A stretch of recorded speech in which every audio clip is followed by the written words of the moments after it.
Экмек булса җирдә була ди халык. Быел иген уңышы әйбәт, шуңа да җырлап эшләргә була. Районда һәр елны урып җыю вакытында кыр хезмәтчәннәренең ялын файдалы һәм күңелле итеп үткәрү максатында агитбригада оештырыла. Быел ул үз чыгышын Сөләйманов крестьян фермер хуҗалыгының Октябрина авылы янындагы кырдан башлап җибәрде. Мы ежегодно во время уборочной страды Без ел сайын урып җыю вакытында график буенча агитбригада белән кырларга чыгабыз. Безнең чыгышларны карап, кыр хезмәтчәннәренең эш белән бер рәттән рәхәтләнеп ял итүләрен дә телибез. Работники полей. Агитбригада составында районыбызның үсешчән сәнгатьтә катнашучы төрле милләт җырчылары, көнне төнгә ялгап эшләгән комбайнчылар өчен җыр тыңлап ял итеп алу тагын да ныграк эшләргә көч бирә.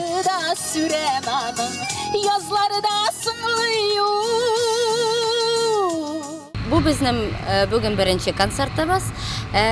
Бүтән хуҗалыкларга без атнага 2 тапкыр чыгып концерт күрсәтергә җыенабыз. Бу ел сәгатьләре озакка түгел. Рухи байлык алган комбайнчылар кават кырыш атының штурвалы артына утыра.